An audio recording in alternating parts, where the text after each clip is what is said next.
Prepare for teleport!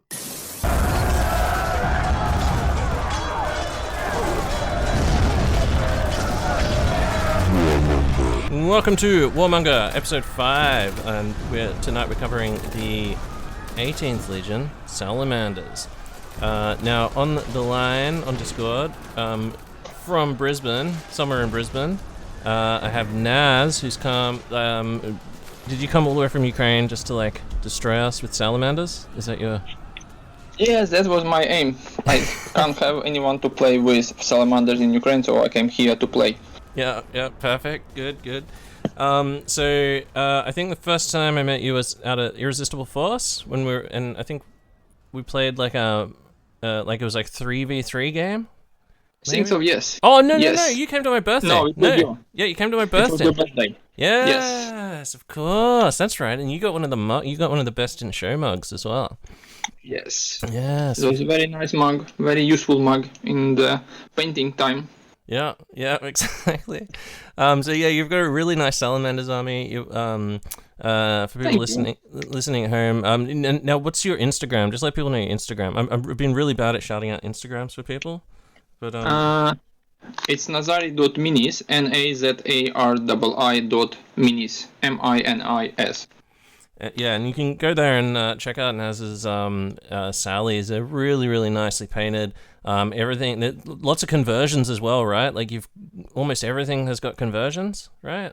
Yeah, I put green stuff on everything. Yeah. And some third-party beads and some other conversions. Yeah. Not third-party, like GW. Yeah, they're really, really nice. He's got really, really nicely painted tanks, really nice army. It's definitely a head turner. Thank you. And one of there's not that many Salamanders armies around in sort of Brisbane, I reckon. They definitely are one of the, I think probably one of the least played legions, right? Would you say that? I would say so, yes. There are a couple things why it's not very popular. Because their team is very short range, and the heresy, not first edition or second edition, was favor of close range shooting. You are either melee weapons or close up shooting. No, not close up. The furthest down you are from enemies, the better. But Salamander is not doing that. They are flamers, and template is only 8 inches. So you need to be very close to be true to the law and have some bonuses from your army. Yeah, perfect. And the number one thing you need to be is true to the law. And I think maybe they do have the Firedrakes and the Pyroclast models, which are really, really nice. Yes. But I'm not sure there's many other official models for the Salamanders, right? They haven't... There is Primarch only. Yeah, Primarch. Yeah, of course. So we've got Vulkan, and Vulkan I rate, personally, and I've said this on the show many times, I think it might be the best Primarch model.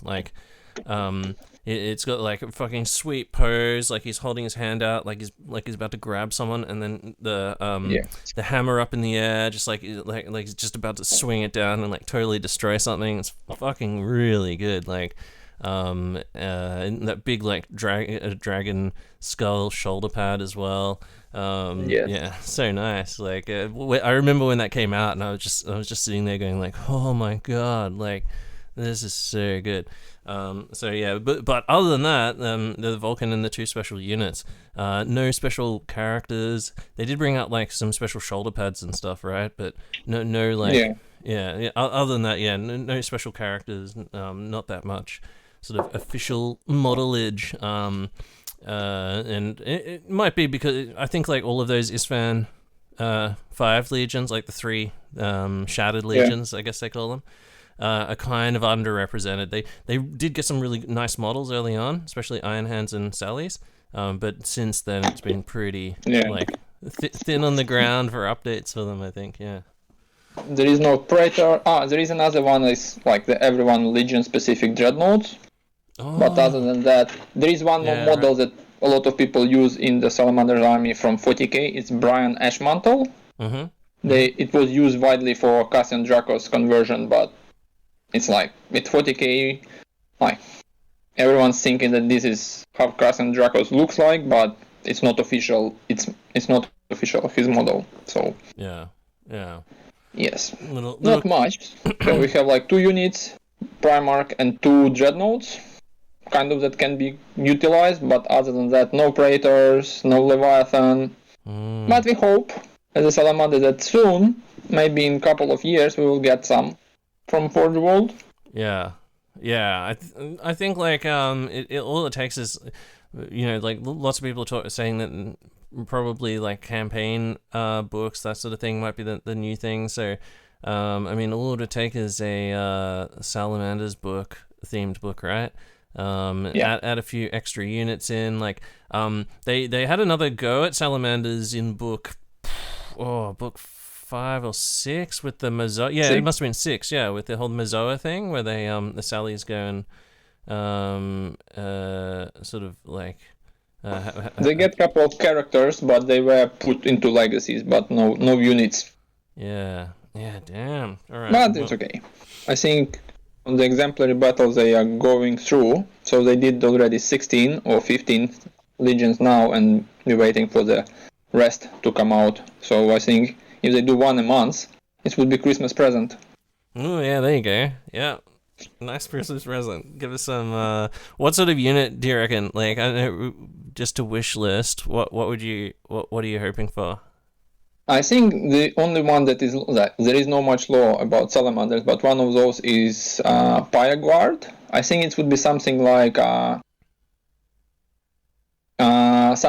Chieftain from Son of Horus that recently come out. It would be like a retinue for someone, because this is what were functioning from the lore. And then from the descriptions, it looks like they were not Termies, they were just regular Marine in Artificer armor, probably. Yeah. I'm not sure what they will give to them. Storm Shield, hopefully, right? Yeah, probably. Dragon Scale Shield and a Thunder Hammer, and in Artificer armor. Oh, that'd be good. Or some sort of custom close combat weapon, some kind of special hooked sword or something. Maybe like Thunder Hammer, but not unwieldy. Yeah, there you go. There you go, Games Workshop. That's what Naz wants for Christmas. Make it happen. He wants non-unwieldy Thunderhammer, Artificer Armor, Shield guys. All right. So, fluff-wise, the Legion, one of the smaller side legions, very elite though, within that legion. They were part of the Trefoil, which we know is the special 3 legions, which was the Alpha Legion, the Space Wolves, and the Salamanders. And each of these sort of like the Trefoil had some sort of special thing, like some special cool ability or whatever that they could do. Space Wolves was being like ruthless barbarian guys, I guess. Alpha Legion was all of the infiltration and sort of just intelligence gathering and everything that they were all involved with. However, the Salamanders had a more direct purpose, which was going into extremely dangerous areas due to radiation and getting the job done. So they had extra, I don't know, gene smithing, I guess you could call it, done on them to make them more resistant to rad and the effects of like poisonous toxins and things like that. And one of the side effects of the radiation thing is that their skin goes like a black color, like a sooty black color, like an ash black or something. But yeah, so they've got a really cool exemplary battle, like possibly one of the best exemplary battles, which is during the Unification Wars. They like tunneled deep into the ground into the Tempest galleries and fought against just crazy artificial intelligence shit from the dark age of technology, which was pretty cool. Just sort of emerged from there after taking like huge casualties, but no other legion could have done it. No other legion could have even got down there, let alone like fucking triumphed against the odds. So really good legion. The fluff is really cool. They unfortunately tragically smashed on Istvaan V along with the Iron Hands and Raven Guard. I think who do you think got which legion was the most badly damaged after Istvaan V, do you reckon? Out of these three, I would say that the least was Iron Hands because they are not all arrive at the rendezvous point, but both Raven Guard and Salamanders were pretty much tough. From the Black Books, which is unreliable narrator, is around like 8,000 of Salamanders in total left. Whoa! Because they were like this, but most of them were the novices on the back planet who were like in training and were not ready at the time of the Istvaan V happening. Yeah, wow, So, that's crazy. So not a lot. yeah, because I think there were about 90,000. Yeah, they were before. So getting like 90% casualty is pretty bad. And they sort of just went straight into the Death Guard, right? Like the Death Guard and them had a massive, just insane war. So, which is, there should be more stories about that. I'd like more and more stories about that because that's some really crazy shit to imagine. And now Vulkan as well. Like, did the survivors thought that Vulkan was dead, right? They thought that he'd died. Yeah, they were like sharing the tragic moment together with Iron Hands. But the thing is that Iron Hands were able to see the corpse and what happened on the battlefield, but no one sees where the Vulkan where Vulkan gone, and everyone was thinking that he's dead. So there is a whole book about how they try to find they don't believe that he's dead, and they're looking for, but everyone say, oh, you are doing useless job, let's go and fight some of those bad traitors and not looking for. It's called Vulkan Leaves. So yeah, right. It's like spoiler alert. Yeah. In the name of the book. Yeah. Well, that's pretty. Yeah, it's really interesting. Did the Salamanders know? Like, how many people knew that he was a Perpetual? Is there any? Like, do they talk about it? I think that they know about that. I'm not sure. Like, after the book came out, everyone knows, but from the lore perspective, I don't think that they know about that. Yeah, I think Conrad Kors was very surprised when he tried to kill Vulkan and was not able to do that. If you remember the pyre, when they found him dead, I brought it into the in the coffin, and he started to regenerate. Everyone was like, all Primarch who was there at the time were surprised. Yeah. He was mad, but he was alive. Yeah, interesting. So I guess like the Perpetuals aren't like sort of out there in the Imperium. Like, people don't know about the Perpetual gene, I guess. Obviously, the Emperor and some other people know about it. But... Probably Sigilite know, but not many. Yeah, and I'm not sure that Emperor, when created Vulkan, knows that he will be Perpetual. Oh, really? You didn't think they ever even... Oh, okay, yeah, because we talk about how the Emperor's very interesting sort of character, and yes. And the idea that he there is a Perpetual Primarch always makes me go, oh, so like, how did he get a Perpetual? Because they're so rare. Like, how did he create a Perpetual baby? Like, that's the question, right? Like, how the fuck does that happen? Must be because it's so rare. Like, it's even rarer than the pariah gene, right? And there's tons of pariah. Yes. Yeah. I always wonder why there's no pariah Primarch. That would be in fucking... Like, maybe it's 1 second or 11, and then would be good reason to kill them. Yeah, true. Yeah, I wonder if that could have been interesting if there was like a pariah legion, like where they only use pariahs. They try to make like a male version of Sisters of Silence almost, but like a space marine version. But maybe it just totally goes off the rails and they end up getting exterminated. All right. Okay, so Salamanders. Back to Salamanders. Now, I think that's all we need to touch on for lore. Lots of these legions, we've done background reviews from the Black Books and things throughout our podcast. So if you go to Eye of Horus podcast and then search for Salamanders Legion or Salamanders Legion review, just search that on Google. It's probably the easiest way to find it. I don't know what episode it is. That would have been a good thing to do. I should have gone through 13. And told people. Oh, it's 13? I think so. It's around that one. Either 13 or plus minus 2 from that. Oh, boom. There we go. Naz with the info. So excellent. I knew you were the right person for this. Yeah, go and check it out, and you can listen to us talking about all the fluff that sort of exists, at least at the point of that podcast, which was a couple of years back. So it probably doesn't have like the book 6 stuff, maybe, because that would have been pre-book 6, I would say.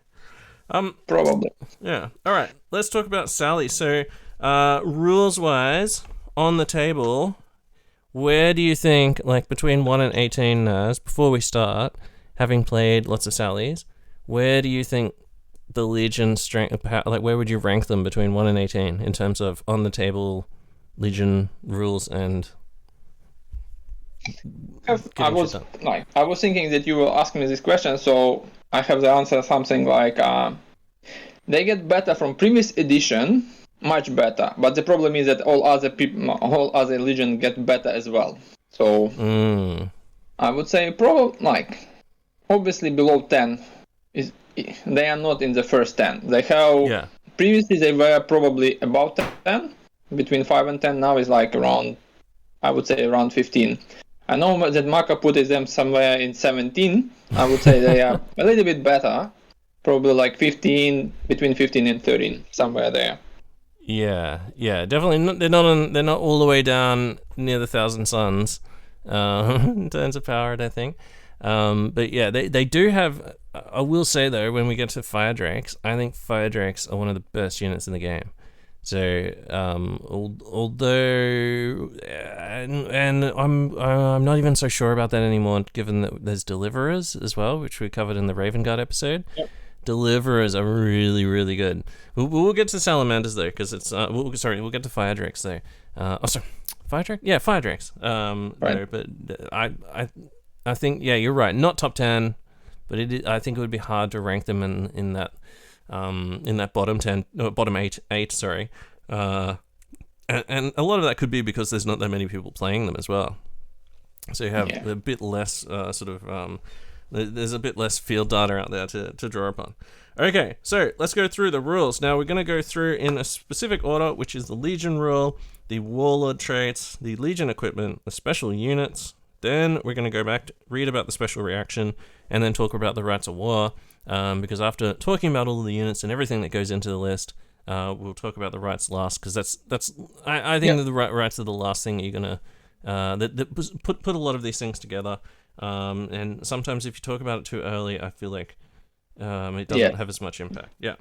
Okay. So number 1 is a Legion Astarte rule. This is that when rolling to wound against them with flame, melter, plasma, or volkite weapons, you reduce the result of the to wound roll by 1. So a flamer, which is strength 4, would normally wound on toughness 4. So it would normally wound on a 4+, it's wounding on a 5+. A heavy flamer, which is wounding strength 5, which would normally be wounding on a 3+, will only be wounding on a 4+. So, I mean... I think it's like a lot of people think about this, that it's very much worse compared to the previous one where you have less strength. But if you think about Melta, like let's say you have 10 squad of 10 Melta guys, you're rolling hits, or whatever you roll, like even if it's all 10 is hits, then you need 2s to hit. It's like a lot, very unlikely that you will roll 1.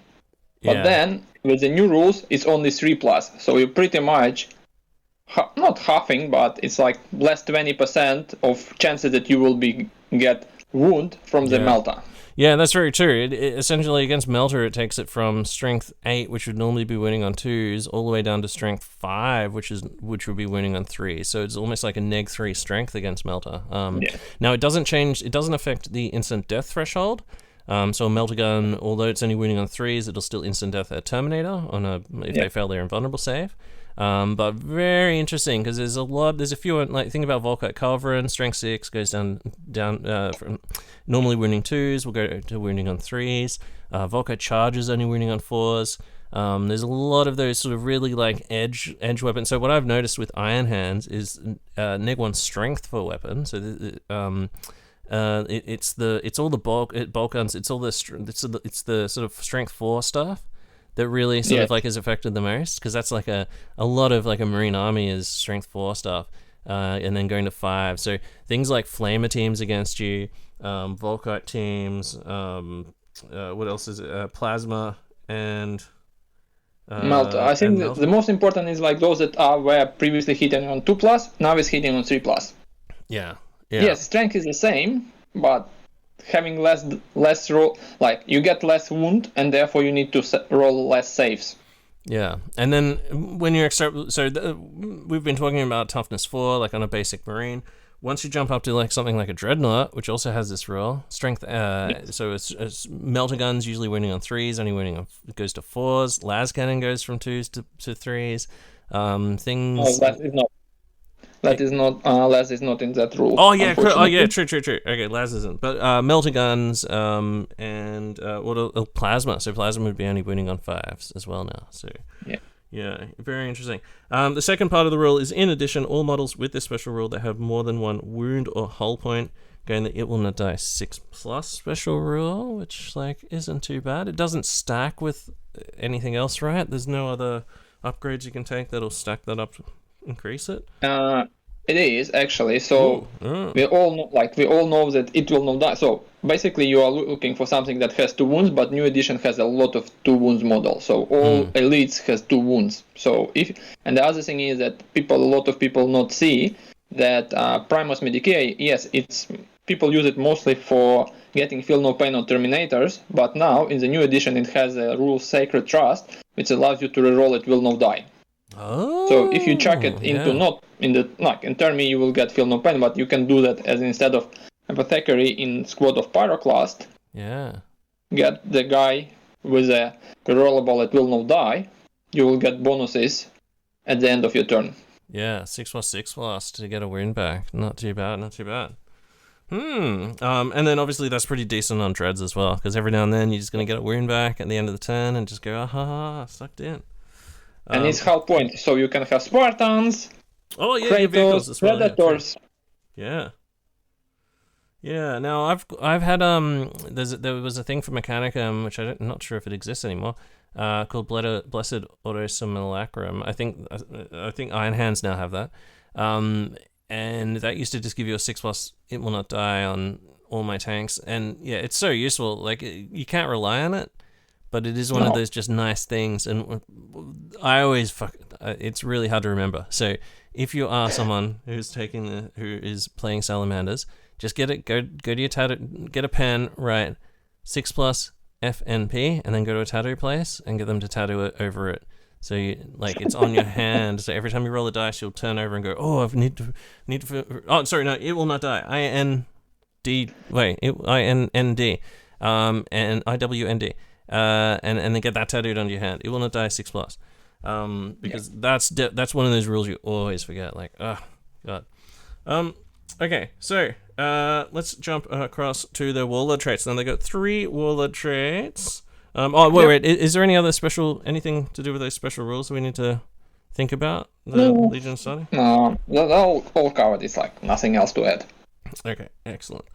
Now, 3 warlord traits. One is a trader only one, which is very interesting. I don't know how much cool fluff there is about trader salamanders, but it's nice that there is a trader only right, I guess. Overall, there is no mention in fluff about traitor salamanders. There is only one in short story of one as a compendium, where the traitor salamanders are used as in holographic simulation of some battles. Where the Ultramarines is fighting traitors, and it was like traitors shattered legion, so they were the only one mentioned about traitor salamanders in the whole Black Library series. Oh, really? So, yes. So there is, but it was as a simulator, just to training. Yeah, simulation, right? So, you can imagine, but other than that, I haven't met any notion in the law about that you can there is traitor salamanders, because Raven Guard, we know one in the Corax novel. There is one who was doing very bad with Emperor's Children, and we know about some Iron Hands, but there is not much known about salamanders other than that one simulation. Well, so that means that this paragraph, I'll read the paragraph for the trader only one, since we're on the topic of it. That would mean that this is the only paragraph. You know what this means though? Because there is a paragraph of fluff about trader salamanders, it means there's more information about trader salamanders than there is about nemesis rifles. Because there's literally no fluff for nemesis rifles. All right, okay, let's. So turned to the service of the War Master, those salamanders who abandoned their old master seek to cleanse with flame the bonds that once held them to the Emperor. On the battlefield, their zeal for their new master is made evident in the trail of ash and devastation that's left in their wake. Pretty, there's not really anything to sink your teeth into there, is there? Nah. They are they do they write what salamanders usually do, but just okay, if you want to be bad, you need to do the same what you were doing, but against Emperor. Yeah. Not very inventive. Yeah, so loyalist salamanders like to burn through their enemies, and then traitor salamanders like to burn through their enemies. Yeah, it's weird. All right, okay. Well, let's talk. Let's just do this right away. We'll do this one first, just because we started talking about it. So. You can only take it if you're a trader, if you're playing in the Trader Alliance. If you are a Trader Salamanders player and have been playing Trader Salamanders Trader Salamanders since the beginning, hit me up. eyofhoruspodcast@gmail.com. Tell us about your army. Okay, so Warlord with this trait, all models in a unit he has joined with Legion Astartes Salamander rule gains +1 for all to wound rolls or armor penetration rolls made for flame or Volkite weapons that are used by those units to make shooting attacks. Okay. What else should you be? Oh, so it wouldn't work for the what's it called? The Wall of Flame, right? Because it's not only flame and Volkite. And I think I was thinking about that as well. That if you there is no many Volkite happening on the battlefield. So other than Volkite Culverin, and they are already wounded normal guys on 6+. Yeah. So you can't get 7+. So not 6+, on 2+, because they are strength 7. Yeah, strength 6. 6, yeah. So they're not useful at all. Yeah. Armor penetration, you're not doing Volkite armor penetration. Yeah. Rhino, there are much more. Not many people. I haven't seen that. People just shooting Rhino with Volkite. It's just waste of fire. Yeah, I'll just fire my 40 shots into a Rhino there, and now it's strength 7. So, ooh, yeah, that's interesting. Yeah, actually, you know what though? If a Volkite Culverin getting +1 to armor pen roll would make it essentially strength 7, and that would mean that you would be able to glance the front of a Predator on 13. Yes, that's true. So that there is an edge case there. You could use it just for that. I mean, just getting glances on a Predator squadron, it might be useful. But interesting. I was just wondering if don't forget Volkite charges though, because you can get a combi charger and fire. Yes. That with +1 to wounding, so you're wounding on 2s instead of 3s. That could be interesting. But I mean, you have to play fucking Trader Salamanders. So that's it. All right, that is the biggest problem. Yeah. In addition, an army whose warlord has this trait may make an additional reaction during the opposing player's assault phase, as long as the warlord has not been removed. Pretty straightforward. We'll do the loyalist only one next. So this is the weight of duty. A warlord with this trait and all models in a unit they've joined gains +1 to their strength characteristic when locked in combat with any enemy that includes one or more models with any variant of the fear special rule. Furthermore, this warlord and any model in the unit he's joined, composed entirely of models with Salamander rule, gain the hatred traitors special rule while the warlord is part of the unit.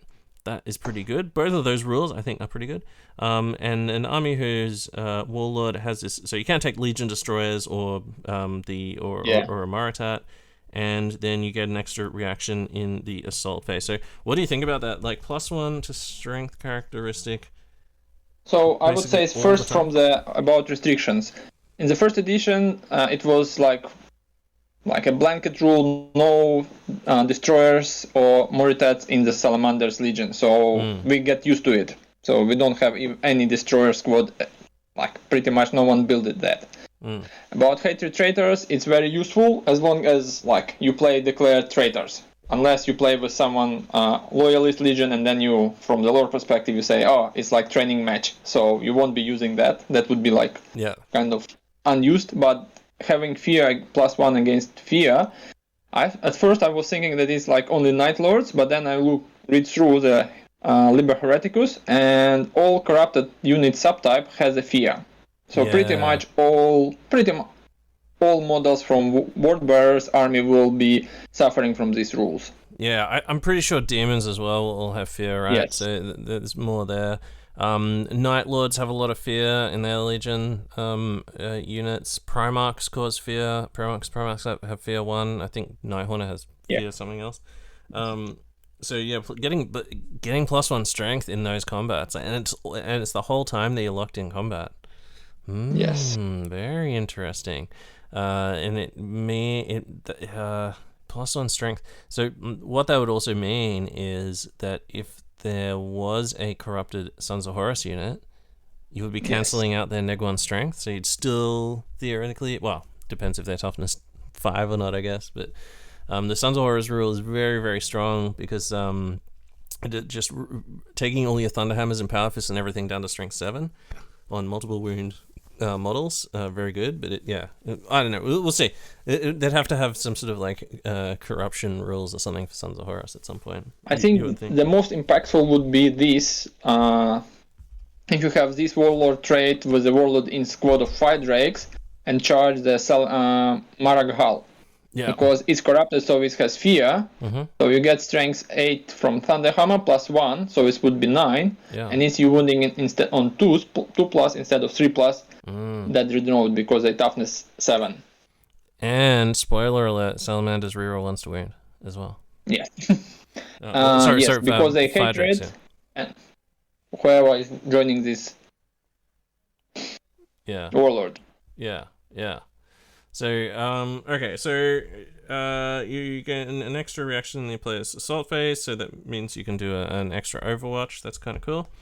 But +1 strength, and also the hatred traders while the Warlord is alive as well. Very, very good. Like hatred is an extremely good rule. So, we're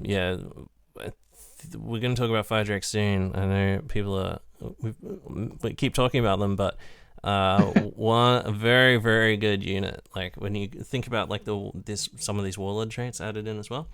All right. Now the last one is Promethean Will. So this one is when your Warlord joins a unit, any friendly unit with can join a unit as almost every single one of these things. What he gives them though is a bonus of +1 to their leadership characteristic when making pinning checks, and it says up to a maximum of 11. So that's very interesting. There's very few things that have ever gone over a 10 for any stat. Reduce the effects of the Fear special rule by 1, which means that the Fear 1 special rule has no effect on models gaining this benefit, and negative modifiers conferred by other variants of the Fear rule are reduced in effect by 1. So Fear 2 would go to Fear 1, Fear 1 goes to nothing, so it actually like cancels it out, which is very, very interesting. And an army who has this Warlord trait can take Destroyers or a Maratat, and they get an extra reaction in the shooting phase, so for returning fire. But let's have a talk about that though. +1 leadership for pinning and reducing Fear special rule by 1. What do you think about that? That doesn't I think it's cool because this is the only one out of these 3 who granted to the whole army, because it says like Loyalist and Traitor, it says Warlord and all models in the unit that he has joined. Here it says Warlord and all models in any friendly unit. So I would say that it's a whole army, as long as it's friendly. All Salamanders in the detachment will get this trait. Yeah, you're right. I fuckhanded the reading of that. I just sort of skimmed. I assumed that it was worded the same, and I skimmed past it. But while I was saying it, I was sort of going, I'm sure that's what it says. But yeah, you're right. So a Warlord with this trait and all models in any friendly unit composed entirely of models of Legion and Astartes Salamander rule that is in part of the same detachment gets a bonus, a +1 to leadership characteristic when taking pinning to a maximum of 11, and reduces fear. Yeah, you're right. Oh, very interesting. So that's a widespread buff. That's taking all of your squads to 9, like all of your basic squads to 9, all of your veteran squads to 10. Are there any squads other than your Praetor's squad that will go to 11? Firedrakes are only 9, right? Yeah, but the thing is, that is like interesting. So the new Rhino has the Damocles Command Rhino that can be embarked by anyone. But if you embark whoever is embarked on the Damocles Command Rhino has the aura. I don't like this word, but the radius of 18 inches, retranslating its morale for pinning checks. So if you put Praetor in the Damocles Command Rhino, put in the middle, you will have 18-inch bumbles around with the leadership 11. Ooh, yeah. Powerful. Oh, that's good. And then, so Legion Banners, right? Legion Banner gives you leadership 10. Yes, but they are smaller standard. Bubbles. Yeah, smaller 6-inch, but yeah, going up to 10 and then bumping up to 11. Very interesting. The thing is, you need to be playing in a pinning meta, right, for that to really to take that overweight of duty, which is fucking hatred traders plus the fear thing. To take the pinning buff, it's probably only worth it if there's lots of pinning in your sort of meta, but that's a pretty good counter to it. Yeah, I think if you play against Night Lords, I would probably go with a overall reducing pinning, especially if you see that they have a lot of pinning weapons. Yep. And they all cause fear, so you will be protected with many units, not only one, because the weight of duty is only one unit pretty much, because you can have only one warlord. Yeah. Man, a leadership 11 for pinning, that's so crazy. Literally needing to roll a double 6, unless they've got shell shock of some kind. And it'd mean like a Vigilator Shell Shock 1 would just be dropping back to 10. Down to 10. So so it's very hard. It's very different between 11 and 10. Yeah, very interesting. And now a question about warlord traits. I haven't thought about this before because I always just go with Silver Iron Will, which is the best one for Iron Hands. When do you choose your warlord trait? You would have to, obviously, like anything you would have to make sure that you could, because you don't have to choose it when you're building the army, right? You choose it before the game? Is that what you do? I usually choose either weight of duty or blood-handed, because because I don't like traitor. I'm not a traitor. So I'm looking for the double reaction in assault phase. So, and you can have either weight of duty, who gives you a second reaction in assault phase, or bloody handed. Oh, what's the generic one? Oh, bloody hand is a generic one. And what else does that give you? What is? So it gives you +1 to combat res, and I will find out that in a minute. Yeah. Because scrambling with that giant books. I think it's in the main one. Yes, so it has warlord has a bubble of 12 inches that gives you +1 to combat res in during your assault phase. It's not a lot, but 12 inches is not only your unit, it can be, and it says at least one friendly model. So if you spread several battles and one models would be inside of 12 inches bubbles, you can have 3 or 4 squads who will be affected by the warlord trait. Yeah. And we're seeing a lot of foot armies as well now. Now that there isn't things like Medusas and plasma cannons and storm blades and shit that can just entirely evaporate entire 20-man units. We're really seeing back to infantry and dread sort of meta, where lots of people aren't even taking vehicles; they're just putting out tons of infantry, and with a bunch of those big units, it's easy to keep them all within a 12-inch bubble. Obviously, if you're taking this warlord trait, that's something you're going to be mindful of, and you're going to be trying to specifically play that way. So yeah, very interesting. Yeah, and then getting and then being able to do an extra stand and shoot. Oh, sorry, Overwatch. It's the icing on the cake, yeah. But the more I play, I more tended to take weight of duty. But now, with the new errata, there is a point of contention with the new errata about shooting reaction of return fire.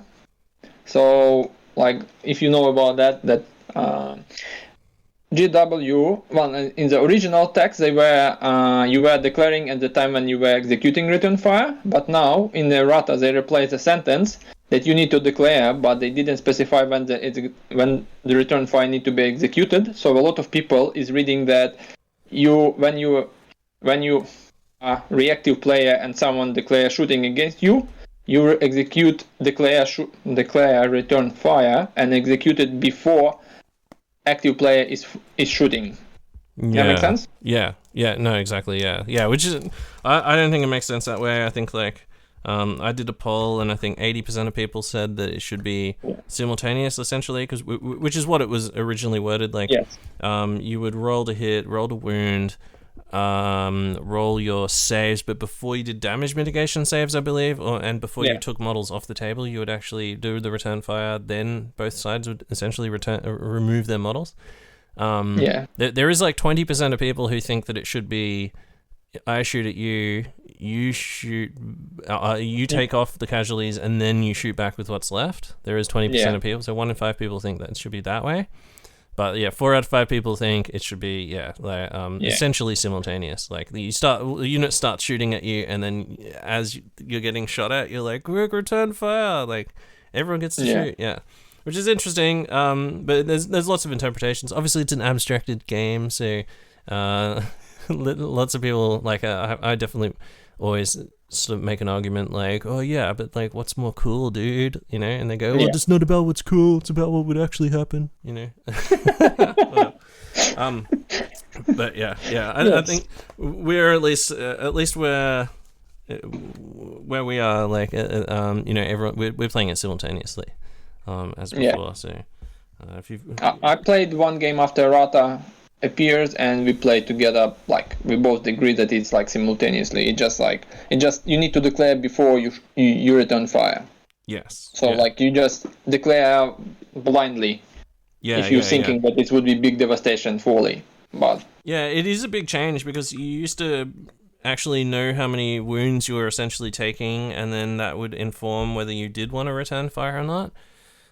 Changing it to, I'm shooting at you, and then you basically have to calculate, okay, so I've got this armor save, I've got this damage mitigation save, blah, blah, blah, blah. You have to do the calculation. You have to just, like you said, you sort of blind guess how much damage you're gonna take before you use the reaction. Like, I think it should be simultaneously. I don't think that, however, on the other hand, if you think about that, everyone agrees that this is shooting meta, and having something like prevent your to reduce number of shootings that's happening by people being afraid to shoot because they will get more in return, like that is like kind of restrict this shooting meta. But I don't think that GW was thinking so far advanced to making this errata. 100%. Yeah. All right, so that is the Warlord trait. So very interesting there, and Naz is making a good case for bloody-handed there as well. But that's definitely something. The Warlord traits are definitely something that you need to sit down and think about a bit, and just go like, oh, how am I gonna use this on the table, and sort of like plan. Some of them are pretty straightforward. The one that I've got, Silver Eye and Will, for example. Very straightforward. However, do you know what came up when I was playing Mike? What I realized is that Silver Iron Will stops you from doing a reaction in the movement phase, which means that you can't do interception. So for having augury scanners and shit, because I went to intercept his Salt Marines or something. I'm like, oh, you made a big mistake, Mike. I'm gonna fucking devastate you with my Culverin team, because I've got an augury scanner on there. And then I picked up the dice, and I started to pick up like 40 dice or whatever. And then I was like, oh wait, I can't make reactions. And I was like, that happens in the shooting phase, right? It doesn't just happen at the start of the turn or anything. And he's like, no, it's movement phase. And I'm like, oh fuck, I can't do fucking interception. God damn it. It's very strange. I would say that it's point of contentions in a way that you deep strike and then you move. Like, depending how you read the rules, how you consider deep strike, is it part of a movement or not? If it's part of the movement, yes, you can't do with iron silver with that with this warlord trade. But if you think that they are just fall down and you're not finishing the movement, it's like before movement happening. It's like arriving from the draw, which is not movement. They can't move. Because after that, your units start moving. I think the wording actually says, because I was just looking at Deep Strike, and I'm pretty sure the wording says you can not move, but you can shoot and assault. So it's not. Okay. But it still happens in the movement phase, right? Like, yeah. So, whatever. I'm not sure that it's very clear, but... Oh, okay. I'm happy with that. As long as it's a grey area, I can argue it. I can at least get a 4+ out of it. 4+, I can do it, mate. Come on, let me intercept with my culverins. Come on. Otherwise, I'm gonna have to take that augury scanner off them. Jesus, I've got augury scans on a couple of units actually. I'll have to just strip them off. Okay, let's get back to Sally. So, warlord traits. Let's talk about extra equipment. Now, these salamanders do have a couple of extra cool items. Number one is that they can swap any heavy bolter for a Dragon's Breath Heavy Flamer, and any twin-linked heavy bolter for a twin-linked Dragon's Breath Heavy Flamer. Also, any models with Legion Astartes Salamanders and the character rule can add the Mastercrafted special rule to any one weapon they have that does not already have the rule for 10 points. That's definitely something that they had in last edition. The ability to Mastercraft weapons is very, very rare, especially in this edition, where like even Terminator Praetors can't.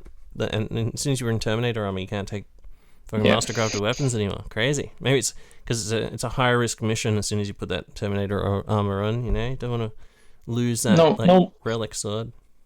Yeah. So it's very nice to have Mastercrafted melter bombs on the sergeant in any unit. Yeah, that's big. Yeah. Reroll a hit, very, very big, especially against dreads, right? When you're only hitting on 5s. Yes. Instant death down on them. So there you go. That's a little cool perk for 10 points. So Dragon's Breath weapons are very interesting. Let's talk about them. So any model with the Legion Astartes special rule, Salamander's rule, may choose to exchange a hand flamer for a Dragon's Breath pistol, a flamer for a Dragon's Breath flamer, a heavy flamer for a Dragon's Breath heavy flamer, or a flamestorm cannon for a Dragon's Breath cannon at no additional cost. All weapons listed here count as flame weapons. Now, is there any reason you would not do that? Not at all. So the thing is, like, you can't do that. We didn't tell what it says. So Dragon Brass, if you exchange all of that, you will get D6 in death. In Overwatch, Wall of Death give you not D3 as usual flamer, but D6. So there is no reason not to do it. Yeah. And they're all like +1 strength on top of whatever normally they are. So yeah, I was just wondering if there was any reason you would not do that, like, because it does say may choose to. So yeah, really weird. I don't know why they didn't just say they all just do this, man. Fucking very strange, especially since it's free. Yes. Well, I don't know. Now, it's very hard to say. Yeah. Why you wouldn't? So what do you think about this? Do you think that the Dragon's Breath weapons are good in a meta where the heavy rule now exists? I would say, it.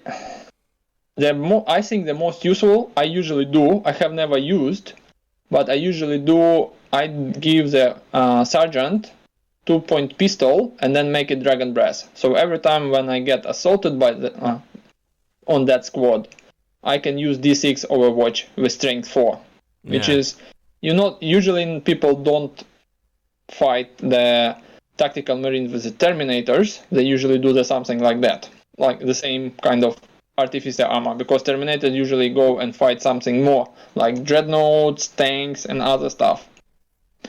So against the normal marines, strength 4 template weapon with D6 hits is very cool. Yeah, the D6 hits from Wall of Death is huge as well. Yeah. And now, here's a question for you, Naz. You should know this, right? So, if I assault you and you do a Wall of Death, does that Wall of Death still have the template rule? So, my heavy, would I be rerolling my armor save against that, or is it just hits at the weapon? Yes, I think because if you look on the next in the Dragon Breath, they say the Wall of Death special rules and then see the template rules. So I think it's because it's hitting under template rules, it would be probably rerollable. Right. I would say yes. I'm not writing these rules. Yeah. But I would say yes. Yeah. Even if it's like detrimental to me, because like you can reroll, but I think it's makes sense to have a template. However, I'm like, look, I'm not with this template weapon. There is only one, not the one, but the question that is kind of unsolved. So when you do return fire with templates, you need to be in 8 inches. Yeah. But if you're looking about Dragon Breath Cannon, the only thing what I would be taking it for would be dreadnoughts, because like it's not very practical on vehicles, to be honest. But you can't overwatch even if it's torn 18 inches. Not overwatch, but return fire, because it's template, and all templates should be at the range of 8. So I'm like not sure. So because how you do return fire. Yeah, because it's a torrent weapon. It does have an 18-inch range, and then you put down the template, which is another 8 inches long. So what you're saying is essentially, so when you overwatch, rule for return fire, tells you that you can return only when you are in 8 inches range. Yeah, I get you. Yeah, because you can't overwatch with return fire with templates, right? Yeah, you can't return fire with templates. They have like an additional restriction. Yeah, or blast either, right? You can't. Yeah. Yeah. But with Torrent 18 and 8 inches, I think it's like it's not very. It's never was clear, so I'm not sure how to solve this puzzle. Rule puzzle. But unless Torrent changes the template rule for that. I'm not sure that it is. Yeah, I would say it's just counts as like a flamer. Like you have to be within 8, I would say, which is a bit of a bummer. Yeah, which is like another detrimental rules, but oh well. Yeah. Now the other thing is all of these weapons, these Dragon Breath weapons, are all AP4 as well. So a hand flamer that's strength 4 AP4, a normal flamer that's strength 5 AP4, very very good because that's like heavy flamer stats. And then the heavy flamer goes up to strength 6 AP4. So AP4. Obviously there's not much AP4 stuff in the game, but that AP4 stuff, there's a lot of Mechanicum things that are only 4+ or worse armor, especially Thralls are only 6, so they're just dead straight up. Things like especially the Torrent, like the Torrent being strength 7 Torrent AP4, that will be super gutting to things like Solar Arcs or Militia, you would assume, right? Like when they come out. Sucks to be a traitor cult horde going up against Salamanders. I think they're gonna, especially if you've got like a couple of predators. They will be cleansed. Yeah, definitely. Yeah, they'll definitely be cleansed. Okay, so that's the Dragon's Breath weapons. Very interesting. You can swap them all across the Legion. So, things like Terminator Squad can take the heavy flamer, the Dragon's Breath heavy flame, which is pretty cool. And then all the way up to the Torrent weapons, like so a Predator, you could have like a little squadron of 3 Predators with the Torrent 18, strength 6 AP, strength 7 AP4. I don't think that's terrible. It's not terrible, but no, with Torrent 18 is not terrible. If it's a template, it would be hard. Yeah, exactly. Because I think it used to be those Flamestorm cannons used to be strength 6 AP3, but they didn't have Torrent, and now they have made them Torrent, but with like a not AP3, like just like you're getting an armor save against it most of the time. Okay. So next up is the Dragon Scale Storm Shield. So this is the classic shield that you can get a 3+ invulnerable on some models with. So if you have the character and Legion Astartes Salamander rule, as long as you're independent character and Legion Astartes Salamanders rule, you can take a Dragon Scale Storm Shield for 15 points. any mortal with the cataphractial Tartarus Terminator armor, who also has the independent character, can take one for 10 points, and it gives you a 5+ invulnerable save on its own, or increases an invulnerable save the model already has by 1 step. For example, a 5+ to a 4+, up to a maximum of 3+. So if you're in cataphractic armor and you have this shield, you have a 3+ invulnerable. If you're a Praetor, it comes with Artificer armor and an Iron Halo, you would go to 3+ invulnerable. So very, very good, especially when we talk about Firedrakes, who are a unit that can take them. How many guys do you have with these shields? Have you got them on just all of your independent characters? Have you got like a Primus Medicae with a Thunder Hammer and a shield? So the other one more thing that is different in this edition, that Dragon Scale Storm Shield prevents you to using the two-handed weapon. Oh, true. Previously it was not the true. So, for example, there are HQ who cannot have the Dragon Scale Storm Shield because they should abandon their weapon. So Mortificator, who was very popular in the previous edition, very tough. It's like not too bad in this one, but he has for free Corpus and Stave, which is two-handed weapon. So before you're starting, you need either decided, do you want to have +1 invulnerable or Haywire Stave? It's tough choice because both of those things is very cool in a way.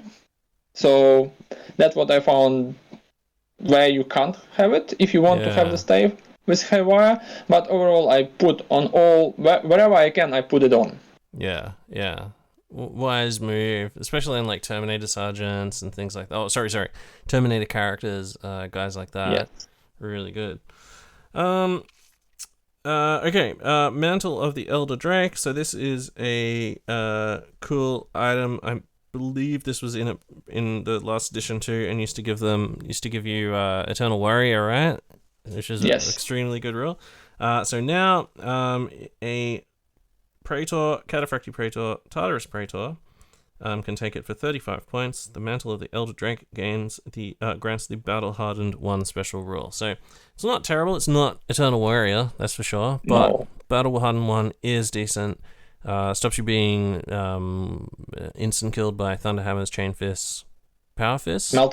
Melters, yeah, Melter Guns and things like that. So it gives you +1 toughness for the purposes of instant death threshold, but not to wound or anything like that. But if you remember, there was a Warlord trait that just the Salamanders rule is -1 to wound with melter weapons and things like that. So you could get you do have like 2 levels of protection against melter weapons that way. Like it's not instant killing you. It's -1 strength. -1 to wound, so it's only wounding on 3s instead of 2s. It's not instant killing you. And then your 3rd level of protection is obviously your Storm Shield, which you just lift up and hopefully get a 3+ on. So yeah, it makes makes your Salamander's character like a Praetor extremely hard to kill. You really need to get those like instant death Paragon Blade wounds off against them. And it's only Praetor, right? Yeah, it's only Praetor. It's only Praetor. Is there any reason not to take that other than the fact it's 35 points? Yeah, it's only 35 points. Yeah. Like, the thing is, if you, like, depending on what you see on the, like, what you expected from the meta, if meta not strong with a melter weapon, then it's probably not. But if you expected to see melter on the field, it's probably better to take it than not. Yeah. Because so far we don't have what Custode will have, or Demons will have, so we don't know how many Strength 10 weapons are there, or Strength 9 weapons. So I would take it rather than not. Yeah. It means that like you get like a Salamander's Praetor getting a 3+ invulnerable against those, like even against like a Dreadnought, like the hardest hitting thing in the game, like a Contemptor Dreadnought with Brutal 3. You're getting like three pluses, and they're not instant killing you. Pretty good. Okay.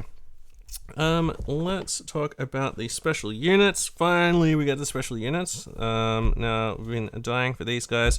There's only 2 at the moment. We're still waiting on that on that Exemplary battles. Yeah, we're waiting till Christmas for that exemplary battle, Naz's Christmas present, and then we'll get our, what was it, Pyagard or something like that. I hope so. Yeah. I kind of wish there was like a unit that had like just like a heavy weapons squad of some kind, with some kind of like advanced Volkite Culverin or something like that. I don't know. No. Some artificer. One melter weapon. Yeah, or multi-melter. How do you make a multi-melter better though? Strength 9 multi-melter, I guess. Yeah. Okay, so Pyroclast squad. Let's do it. It's 175 points for the first 5. These guys have a custom stat line. They're not veterans because they're only weapon skill 4, ballistic skill 4. However, they do have 2 wounds and 2 attacks, much like a veteran. And they also have the veteran leadership of 8. And this warden, who's the sergeant, being 9. They've got artificer armor, a pyroclast flame projector, which we'll talk about in a second, a bolt pistol, a close combat weapon, and they come with melter bombs. They've got It Will Not Die 5+. So, like Naz was talking about before, that's a good candidate for a Primus Medicae to be in with those guys, giving the wounds back on a 5+5+. They have the Mantle of Ash special rule, which we'll talk about in a sec as well. So they're 30 points each for an additional 5. So they're not super cheap, but at the same time, they've got this flame projector, they've got artificer armor, melter bombs, a whole bunch of extra rules. The warden can take a power weapon, power fist, or thunder hammer, swaps his close combat weapon for one of those, and that's basically the only option in the squad. But they don't really need that many options because they have a very versatile weapon, which is called the Pyroclast Flame Projector, which counts as both a melter and a flame weapon. The flame version is a template, strength 6, AP 4, assault 1, dragon breath, so essentially like a dragon breath heavy flamer. And the focus mode, which is range 12, strength 8, AP 1, assault 1, armor bane melter, so literally a melter gun. So yeah, what do you choose? Does the whole unit have to make? Yes. So you can't do like half. You need decided either one or another one. Oh right, okay. But every time. So it's not like per turn or per game turn. It's just whenever you decide it, you can do like return fire with one weapon, Overwatch with another one, and shooting with a first one again. Yeah. And they've got a Mantle of Ash rule, which is models with this special rule gain an invulnerable save of 5+ against flame, plasma, melter, and Volkite weapons. So that is pretty good. 5+, so they're getting a 2+, or 5+, either a 2+ artificer armor save or a 5+ invulnerable save against anything that's like AP2 or AP1. So melter. Plasma against those breaching hits. So if people are using plasma against you, you're going to get a 5+ invuln save. Yeah. Pretty good. There's not really anything. I don't think there's any Volkite weapon. I think the glaive. Oh, the glaive still is that AP2? What did they change that to AP3? I think it might only be AP3. Like it's a huge weapon. So like in the previous edition, it was like very good things that can withstand glaive. Yeah. Direct hit. Yeah, because I think it was AP1 last edition. But yeah, I'm looking for, and glaive has, what does it have? It's got like the Volkite Carronade or something. Yeah, and Volkite Carronade is AP3. So AP3. Not very scary. Yeah. So it's even not working now. Like, but there is that AP. There is that like you're future proofed against any future AP2 flamers, or because remember the custodes have that plasma flamer thing. Yes, they are. Or they used so far to. There is no AP2 Volkite weapon, but it doesn't mean that it won't be in the future. Yeah, 100%. So yeah, great unit, man. They're movement 7, just like normal Marines. They're not like super great in close combat, I'm guessing. Well, you've run these guys, right? Like, tell us about them. What are they good at? way better compared to the first one, because the first one, they have one attack basic, and they don't have basic close combat weapon. So they even can't use the second attack in the close combat. So now they have basic 2, and they clearly stated that they have 2 close combat weapons, so you will have basic attacks, 3 attacks from each guy, which is much better than having 1. So I would say that they are like a normal tactical marines in the close combat, and especially because they are 2+, so they are much more robust. And usually I put the apothecary there. Yep. I don't put in many squads, but I put definitely in Paraclast, because this is like very good unit. Yeah. Well, you think about like every 5+ feel no pain you're rolling essentially is saving 15 points, like half of a marine, right? So yeah, then that's when you work out the maths, like I was saying to someone, apothecary is 45 points, what the fuck? But he only has to save 3 wounds, and he's already paid himself off in a Paraclast squad, if you think about it like that, yeah. And the other thing is that in this edition they are allowed to use Rhino, so it means that you can cheaply deliver them where they want, and then you decide what you want to do. Either just hold the objectives. When we go to the Rite of War, it would be because they can be taken as the line troops. So you can deliver them quickly with a cheap transport to the objective and sit there, and then just wait until someone came, and then you just, if it's not heavy, you just use D6 Wall of Flame with a dispersed flame projector, or if it's like Terminators, you can focused flame projector or watch with Strength 8 AP1, and that's pretty much quite good. And this good. The other thing is, compared to the previous one, in the previous edition they were like almost poo guys, but in this one, because they get better attack, but also they get much like twice longer melta, because previous war was like range 6 and strength 6. Yeah. Compared to the previous one, we have like many more improvements in this one.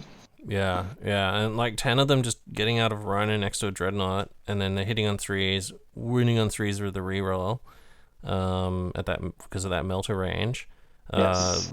Yeah, I mean, if you definitely don't want to fight it in close combat, that's for sure. Even if you fuck it up though, and it charges you, everyone's got a melter bomb. Yeah, you can Overwatch, and you've also got melter bombs as well.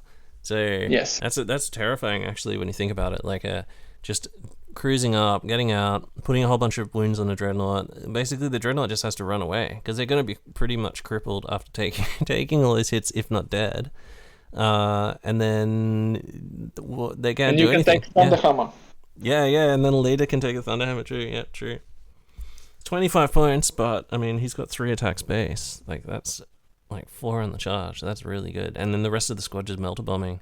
For those instant death D3 wounds. Ugh. Yeah. Yikes. Okay, so good unit. How many of these units do you have? Just one, or? I have one, but full 10 guys. Full 10 guys. Awesome. Like, I was painting for the previous edition. For the previous edition, it was like too waste of painting time, because no one, like, I use them and it was like not much. They look nice. They have very nice sculpt with a lot of scales and a nice flame projector models, but in previous edition they were not. I just painted because they were cool. But in this one, they can change the battle if they are placed in the road. Like, if the dice are rolling nice, they can change the battle very easily. Yeah. All right.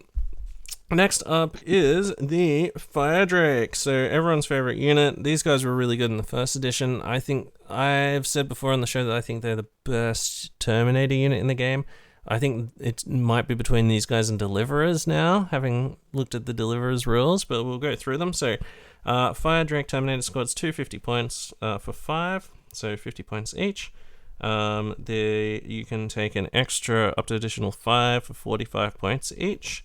Now they come in Cataphracti. Oh, we'll go through the stats first of all. So they are veteran Terminators. So they are weapon skill 5.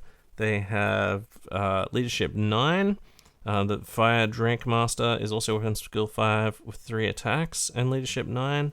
They've got Cataphracti armor, a power weapon, and a combi bolter. So if you remember That's a very just like totally basic bitch loadout. You probably want to upgrade that. The special rules are they have stubborn, very very good. Something called Forge Craft of Nocturne, which we'll get to. It will not die 5+. And if you remember, like Naz was saying, the Primus Medicae, very good for that. Because these guys do have 2 wounds, obviously.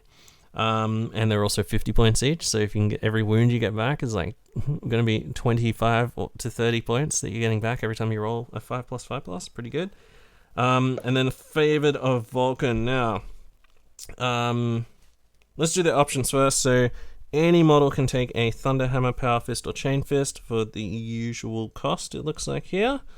Yep.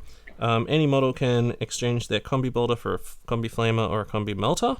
Very interesting because it doesn't allow any other combi options. Yep. So no combi Volkite, for example. Interesting. The entire unit can exchange their combi bolters for Dragon Storm. I guess it doesn't really matter because this is the option you'll be taking because it's for 5 points. You get a Dragon Scale Shield, which gives you the 3-up invulnerable.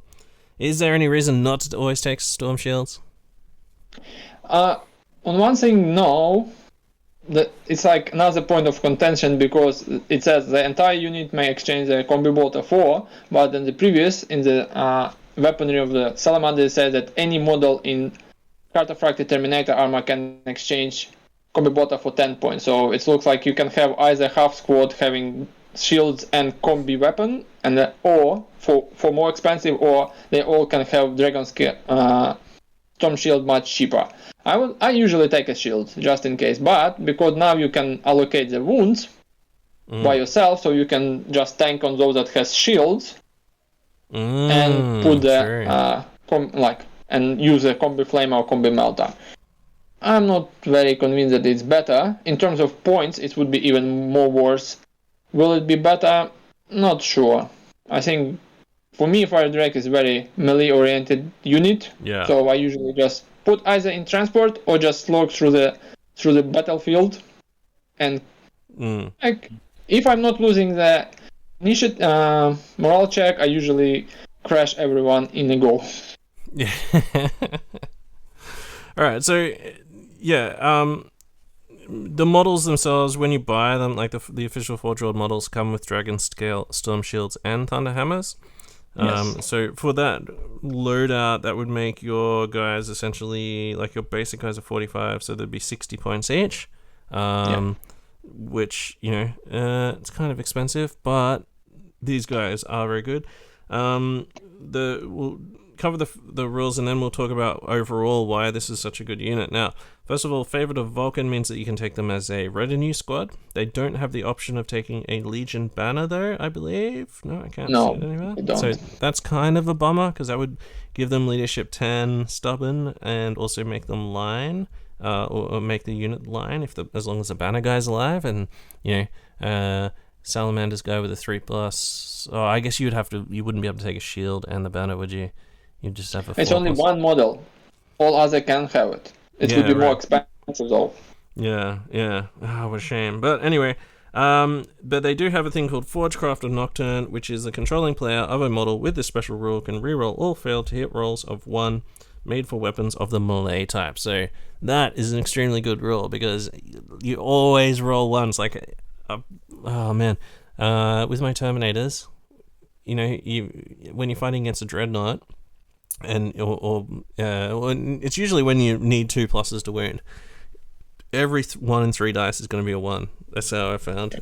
So being able to re-roll those critical ones, because with a Thunderhammer, especially if you're tooling these guys out with a Thunderhammer, every 1 you roll, that's like robbing you of a brutal 2. So essentially, that's like instead of doing just 1 wound, that's 2 wounds that you could be doing. So being able to re-roll those, very very good. Like. That's just like a nice little rule thrown in on top of the rest of the shit. So, Weapon Skill 5 for Terminator, very good. Stubborn, also very good because they're not being having their leadership fucked with by fear or anything like that. Doesn't matter if you lose a combat by like 18, you're still going to and it's unlikely with Firedrakes you will be losing a combat by 18. I don't know, it would be bloody hard to have that happen. Maybe if Vulkan's there and he dies and a few other guys die. But because they've got stubborn built in, they're always testing on that 9 or whatever bonus. If you remember, one of those warlord traits just would give everyone. Bonus plus 1. Well, you get 10 for pinning, I guess, at least.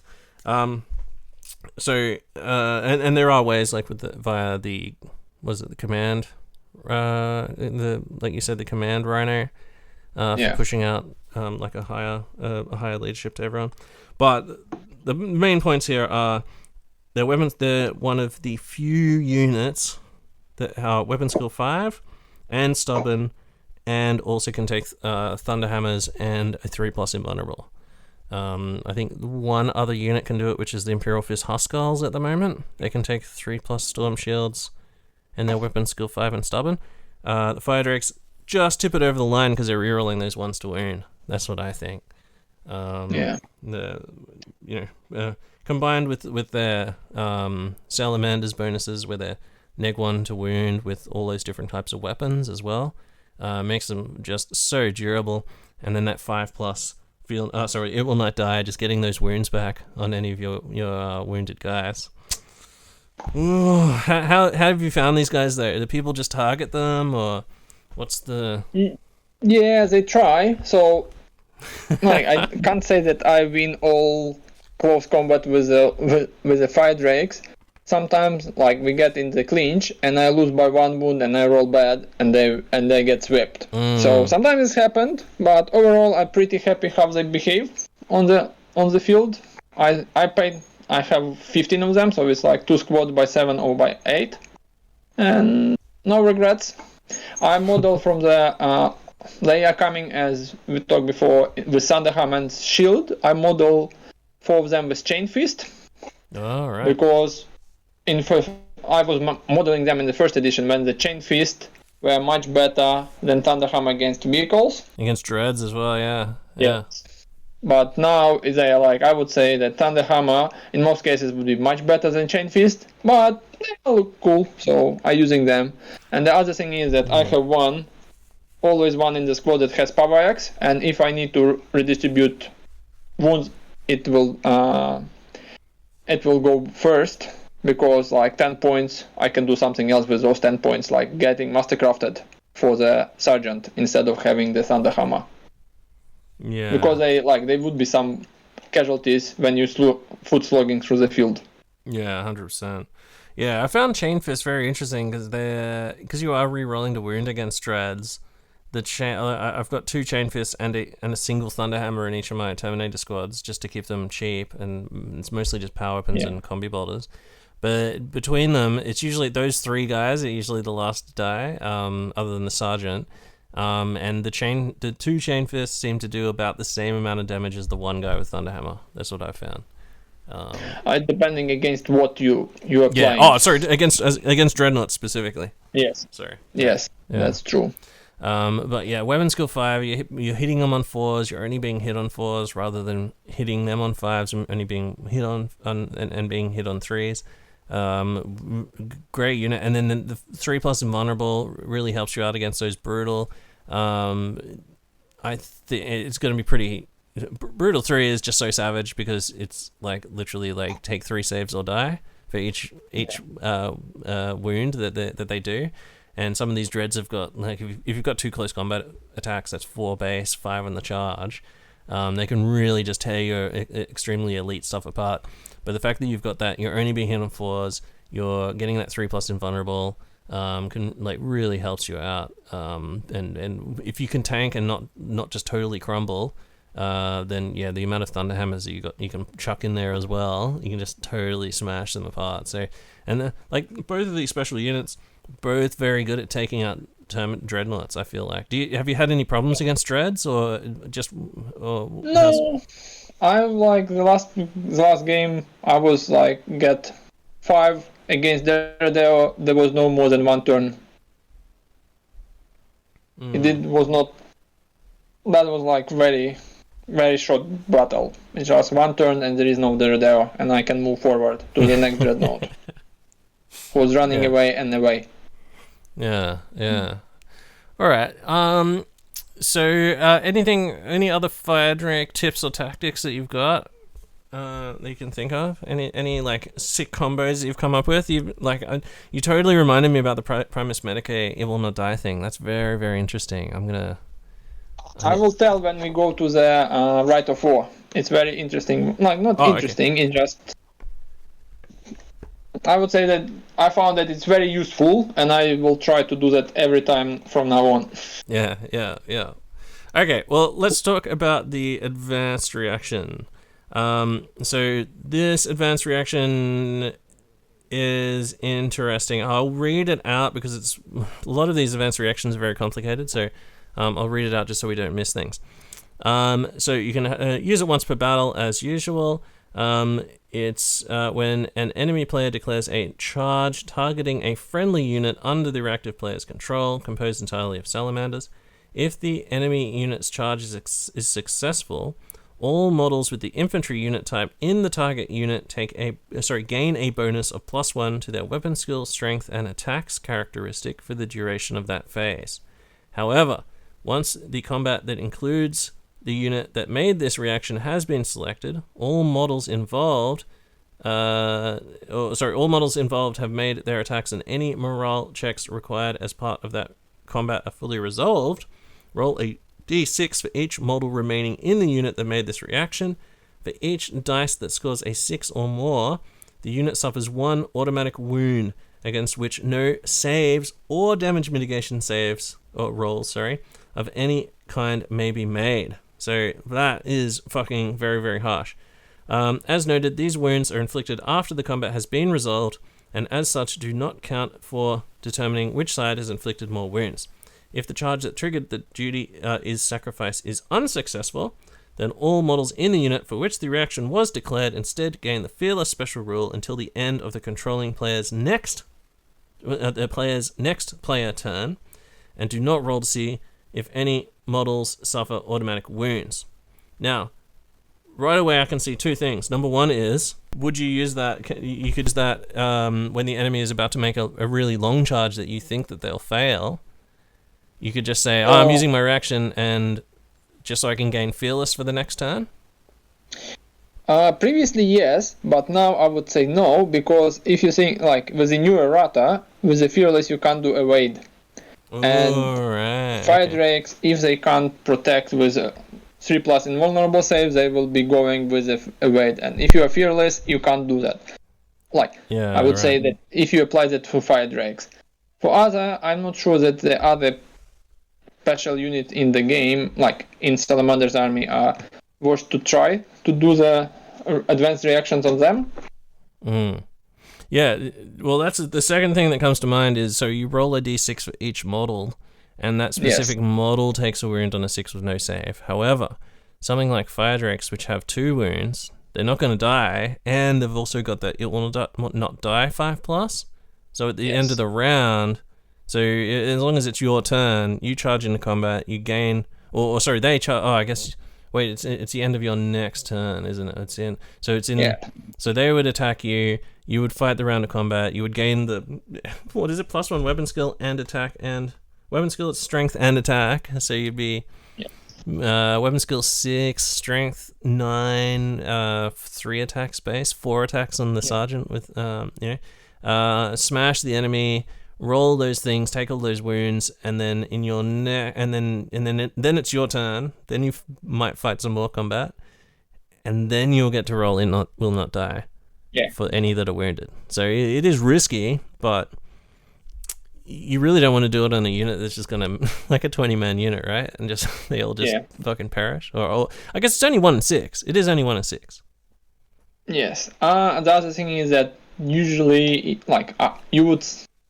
There is high chances if you apply that on Firedrakes, there would be nothing to be in the combat for your turn, so you can move forward and then charge, and then he'll apply It Will Not Die at the end. Or you may not charge and then just apply It Will Not Die, because if you have weapon skill 6 and with a strength 9 on Thunderhammers and extra attacks, across opponent, there is not much what can survive, especially if you have 10 Firedrakes. Yeah, and you're rerolling ones, and also theoretically, if they cause fear, you've got hatred, so you're rerolling to hit. Yeah. This is definitely something you want to use against word bearers, right? Like when they charge you with their Maragal, and then you just go like, "Oh, welcome to the jungle, motherfuckers!" Suddenly, like you're doing like so many attacks. Holy crap! The other thing is, like, if you think about that if you have Weight of Duty, which gives you +1 strength to the fear-caused models, +1 from this reaction, so you will have strength 10, which is double of Galvorback. So you will have instant death Thunder Hammer against them. Yeah, and you're going to strength weapon skill 6, so they're only hitting you on 5s.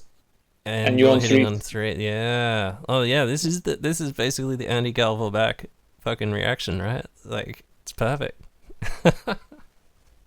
It's very lovely that there is a lot of things that cause fear and you can apply advanced reaction.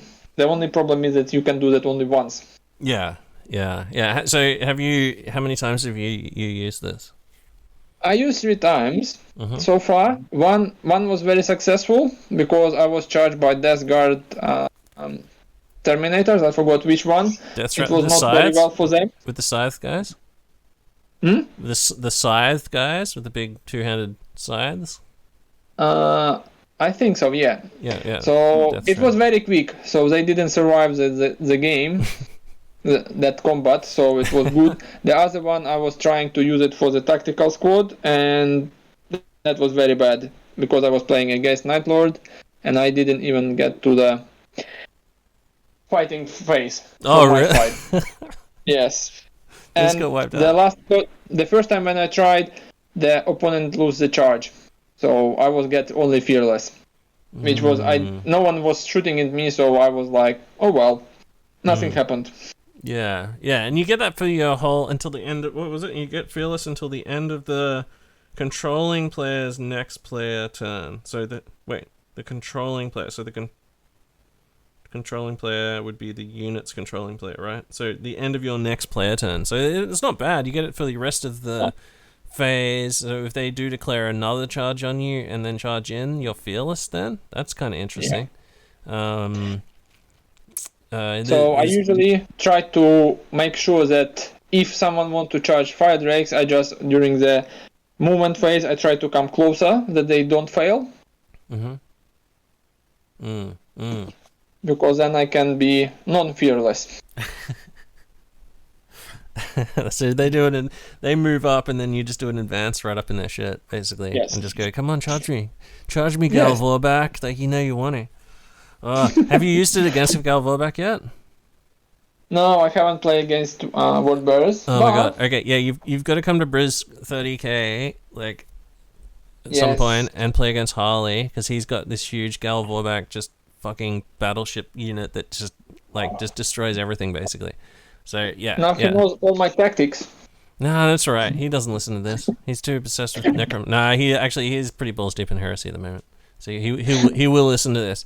But maybe it's a ruse. Maybe you won't take any Firedrakes, and then he won't take any so he won't take any Galvorback, and then you do take Firedrakes, and then you still win because he didn't take his Galvorback. What he does have though is those fucking Maragal, like they're terrible. Like that would be, jumping up to weapon skill 6, at least it's not hitting you on the 3s, and you're not hitting it on 5s, and you probably just fucking devastate it, right? With like that many Thunderhammer attacks, and also because it causes fear, you're getting with the right warlord trait, you're gaining hatred and strength 10. Strength 9, but it will be 2+ anyway, so it's better. So strength 10 with the reaction there, right? Yes. Yeah. Fucking all right. Okay, so that's the advanced reaction. Is there anything else that we should think about in terms of employing this? The thing is that the good thing is about this reaction that it's worth for each model you roll a d6. So you can generate a lot of, like, you're not allocating, you not roll all together and then say, oh, I have like 5 6s and I need to allocate to like for 2 wounds to each Terminator, because it's for each models, you roll for each models, and then just if it's wound, you have wound. So at the end you can have like 10 models with 1 wound each, but it's still 10 models, not only one, or not only 5. Yeah, and then hopefully you've got a Primus Medicae in there, and he just fixes them all up with a 5+5+, yeah, which is better than a 4+. The math hammer people tell me. So, perfect. All right, okay. Well, let's finish this off with the rights of war. Now, there's 2 rights of war, only 2 rights of war for the Sallies. Hopefully, we get some new ones soon at some point. I think now. Everyone knows previously, Covenant of Fire, very, very good. And then the other one, and then there was the other one that just gave you a psychic power or something, and no one ever fucking took it. Did you ever take that, the second one? I was planning to in the first edition, and I was planning to use as Eco-Terrorist. Oh, yeah. Edition came new, so I haven't looked into, but we can start with the Awakening Fire, like, get quickly through, and then go to the only one that Salamanders is playing most of the time. That's right. Okay, so Awakening Fire. I don't think this one's too bad anymore. I think the psychic power is a lot better now and makes more sense. So all models with the infantry unit type and Legion Astartes Salamanders in a unit selected as part of the detachment using this Rite of War gain the Fear 1 special rule for 20 points per unit. So that is actually pretty decent. I think that's actually pretty decent. Just having a whole bunch of like fear-causing salamanders, which is a really psycho idea. All models with the infantry type and the Legion Astartes Salamanders in a detachment using this Rite of War ignore all modifiers to their leadership when making pinning checks. So also very good. All models in a detachment using this Rite of War, especially if you think about that, like all modifiers to leadership when making pinning combined with Leadership 11 pinning. Yes. That's like you're not gonna get fucking pinned. Like if you do have a problem, if you coming up against that really heavy pinning meta, there you go. The Salamanders is the Legion for you. So all models in a detachment using this Rite of War with the Psyche unit type may choose to have the Fury of the Salamander discipline instead of any one other psychic discipline they could normally select. And a detachment using this Rite of War gains a single additional non-compulsory HQ choice, which may only be used to select a Legion Centurion with a Chaplain console upgrade. So, very interesting. They just give you an extra slot, and you can only use it to open a Chaplain. The first limitation is... the second limitation is you have to take a Chaplain. So, it's just basically... I think they could have just said you have to take a Chaplain. Yeah. The first limitation though is you can't use more than one unit composed of cavalry, and not include any models with Warhawk jump packs. But I mean, whatever. Detachment using this Rite of War must include the console, Chaplain console, and an army in which a detachment is using this Rite of War may not include Vulkan. Okay, so. Why the fuck would you take that? I think like some of those abilities are actually pretty good. The Fear 1, like imagine a Fear 1 army-wide army. That is pretty cool. Like there's not many armies that you can do that. And in a meta where just being able to push that like neg 1 leadership bubble on the enemy is actually very good, and this is one of the few ways you can do it outside of Night Lords or Galvorback spam. So you can do it and be a loyalist essentially, right? Now the other thing is that they've got this cool psychic power. So it's called the Psychic Discipline Fury of the Salamander. There's 2 different powers. One of them is Elemental Horror, which I'll do first, which is a psychic weapon. It's a Strength 7 AP4 template. It has pinning, deflagrate, shell shock 3, which is pretty crazy. And then the Psychic Focus rule, which is basically take a leadership test, and if you pass, you can do it. If you don't pass, then you take a Perils of the Warp, which is D3 fucking wounds. So interesting. It's only AP4 though. It does have deflagrate, but like for what it's worth. Strength 7 AP4 against basic humans though. Imagine that, like coming up against if militia don't have Feel No Pain or something like that, or even if they do have Feel No Pain, because it's Strength 7, you're going to ignore it. Put that template across 10 dudes in a unit, kill them on 2s, and then deflagrate another 10 wounds onto the unit, which also kill on 2s. And then the last guy who survives somehow, because you rolled like a couple of 1s or something, has to take a shell shock check, like a pinning check at neg 3. That's pretty crazy. With Fear 1, so it would be Neg 4. Oh, yeah, and Fear 1, yeah. And then the Salamander's Fury Psychic Power. At the start of their end player turn, the controlling player of a Psyker may choose to make a Psychic check. If they're successful, then all enemy models within 18 inches of the Psyker treat open terrain as difficult terrain, and all difficult terrain as both difficult terrain... Oh, hold on. Oh, sorry, guys. So they count all enemy models within 18 inches of the Psyker treat all open terrain as difficult terrain, and all difficult terrain as both difficult and dangerous, until the start of the Psyker's controlling player's next player turn. However, the Psyker may not move, make shooting attacks, or charge in that turn. If the check is failed, Psyker suffers perils of the warp, but can otherwise act normally. So all enemy models within 18. Yeah, so they treat so difficult terrain, and all difficult becomes dangerous. So that in the right circumstances, that could be very, very good. If you're like dug in like some ruins, for example, which count as difficult terrain, making it dangerous means that you, as long as you like just sit there and don't move, you're okay. However, the enemy charging in has to roll a d6 for every guy, and on a 1 they die. You probably want to tightly pack your guys though, so you don't have to do any like move ups, because move ups will also mean that you have to roll a d6 for your guys, and on a 1 you'll take a wound. But under the right preparation and setup, I think that's pretty good. That power's pretty good. They're not. I don't think either of those powers, or this discipline, for example, is as good as some of the other disciplines, such as telepathy, which people have been using a lot lately. But for taken as a whole, like if you, the whole reason you're going to do it, you're going to take this Rite of War is for those psychic powers, right? And the fear. Yeah. One more thing about the psychic power. So when you read this rule, you always imagine that the psykers sit inside and everyone going into it. But as the rule says, any model that within 18 inches of the psyker. So if you have your psyker in the middle of the bubble and the squad on the periphery, and you're attacking those squad from the outside, if one of the enemy model from the squad get in the bubble, then they reduce their charge by -2, just because one model are happening to be. So when they try to charge you outside the bubbles, they will be slowing down, and you are on the other side can charge us normally. Yeah.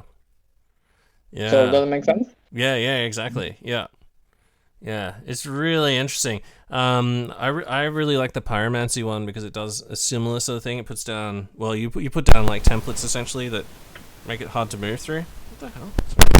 Sorry, people listening at home. I'm just having problems with my mic. It's just getting crazy.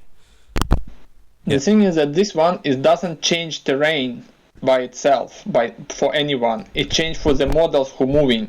Yeah.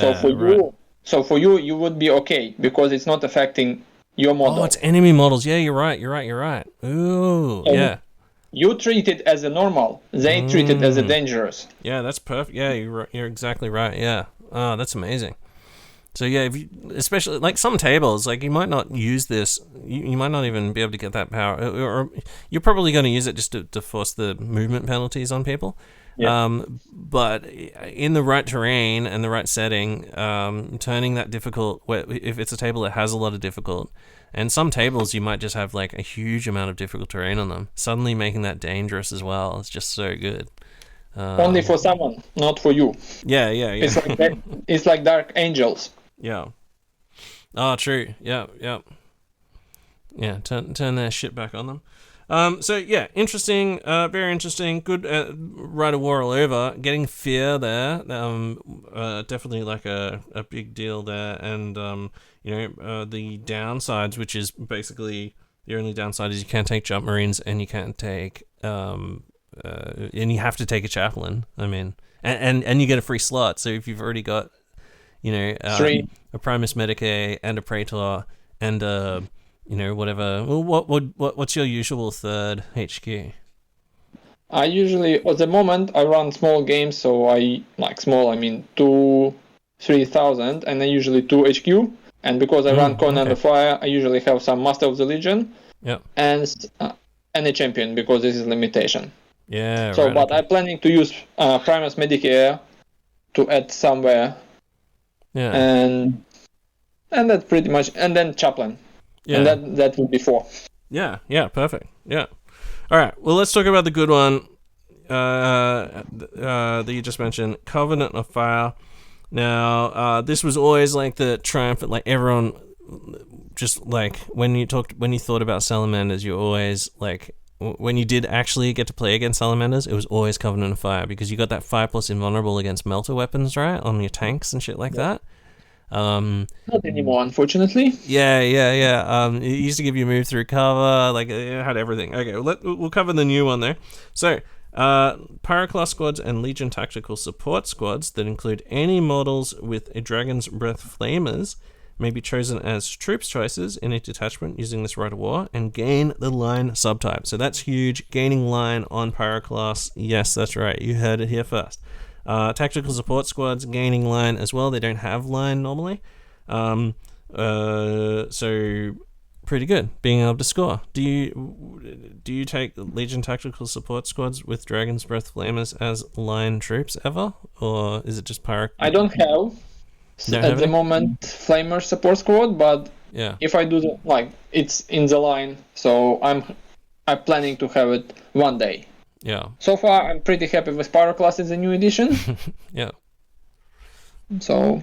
Yeah, but I guess they are pretty cheap, right? Like, because you're just swapping a flamer, and the flamer's free anyway. So, I mean, that 10-man squad with flamer, like, they're not going to be. They're not the best like objective campers because they got a fucking 8-inch range weapon. But if you're moving up to take an objective and you can keep them alive, then yeah, like pretty good. Or you just send them in to just burn as much shit as they can. Because of the way the reactions work with the Wall of Death, it's hard to approach them. Yeah, very interesting. Okay. Legion Predator squadrons composed entirely of models with only Dragon's Breath cannon and Dragon's Breath heavy flamers as weapons may be chosen as non-compulsory troops choices in a detachment using this Rite of War. So that is a Dragon's Breath cannon is remember we were talking about a Torrent 18 Strength 6 AP4, and then the Dragon's Breath heavy flamers are Strength 6 AP4 heavy flamer sponson. So I wonder how many points that is. Can't be that expensive, right?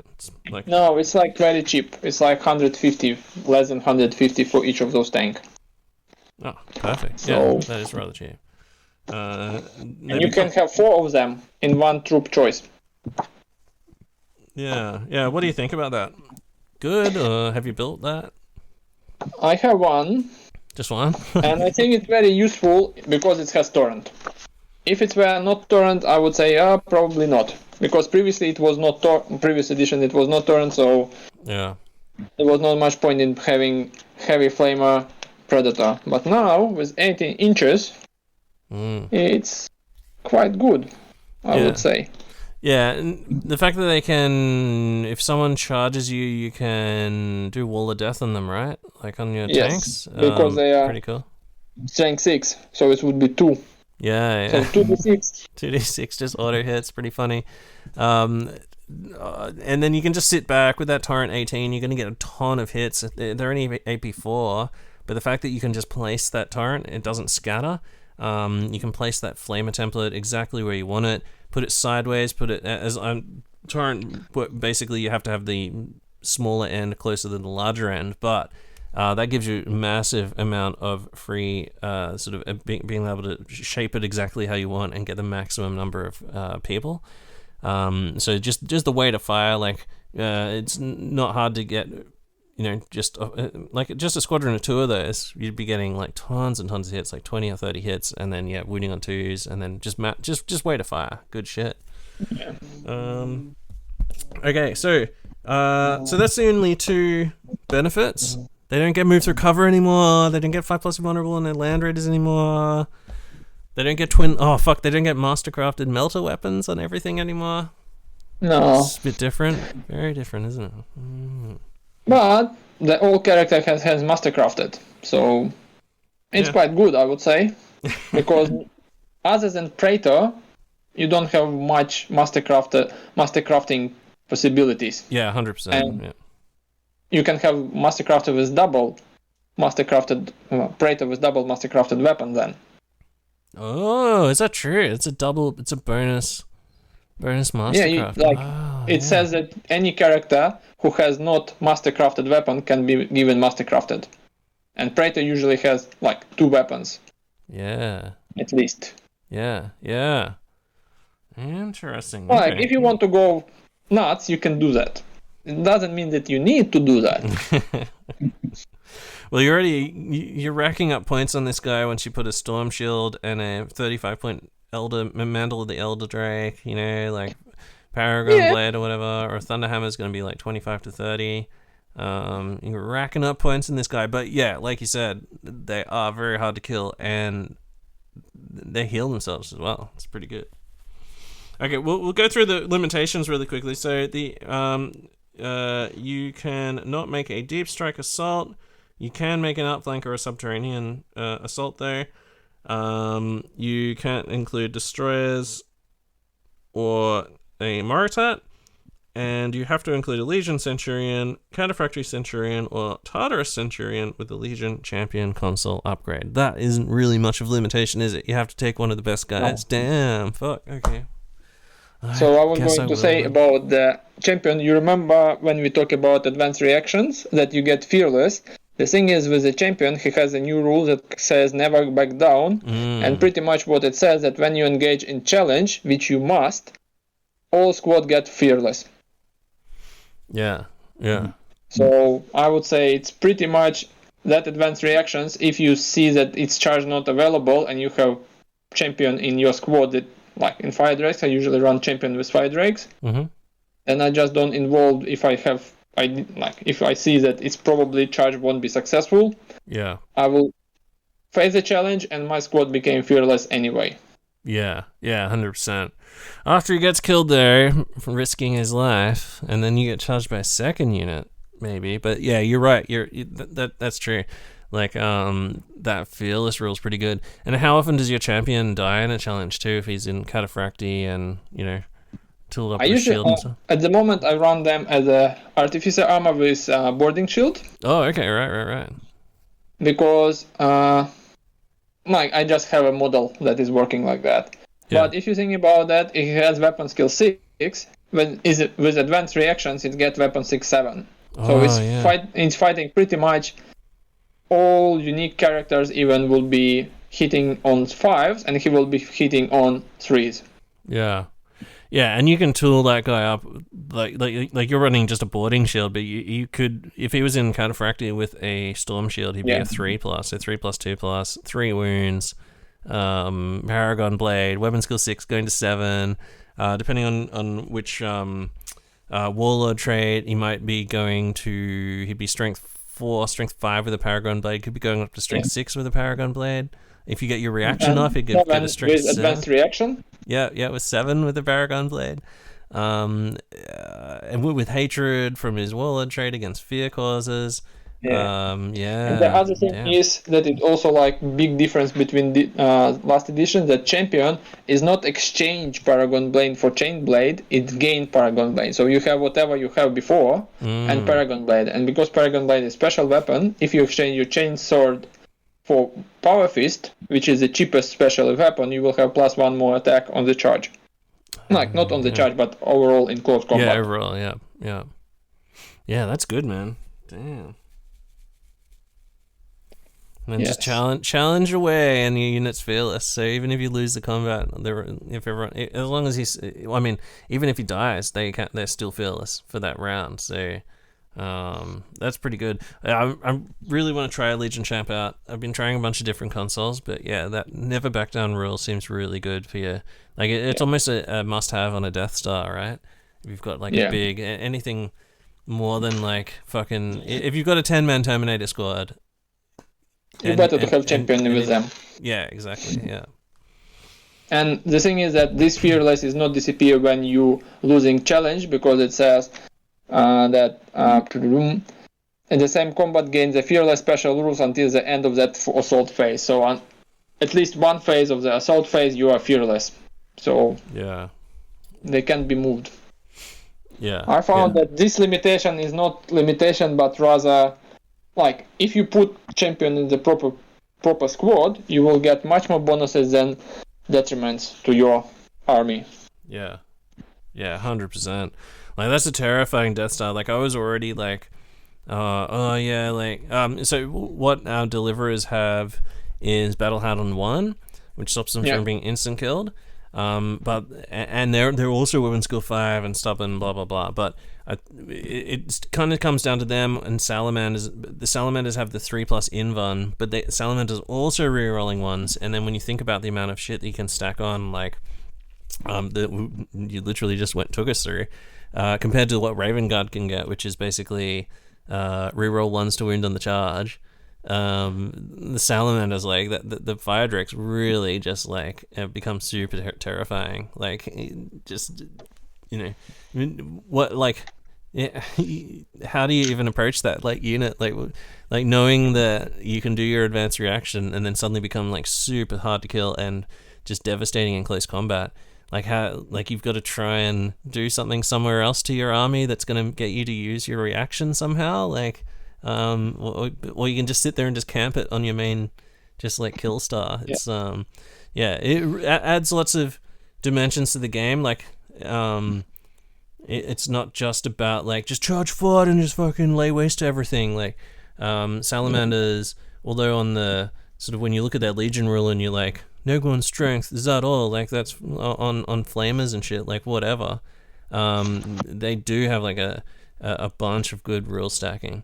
With all of these rights of war and the warlord traits as well, and plus the advanced reaction. So yeah, very interesting. So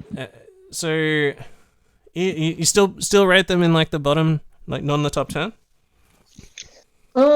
Like, you know, at the end it's rolling dice, and the army is not very shooty. So I would say around 10, maybe.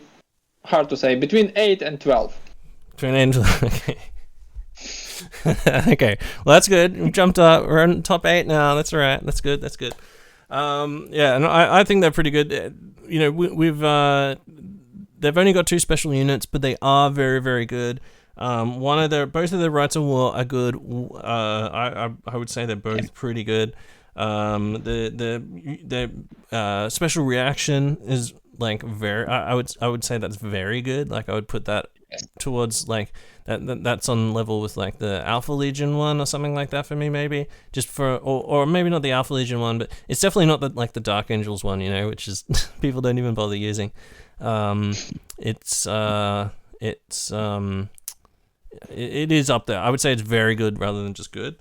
And then, you know, their warlord traits as well, like, are all pretty good. So, I mean, it's hard. Like, there's obviously going to be holes. Finish off. Like, tell us, are there any like major gaping holes in the Salamander game? I don't want you to give away all your tactics and stuff, because like someone you play might hear it. Like Harley might hear it and use it against you, but.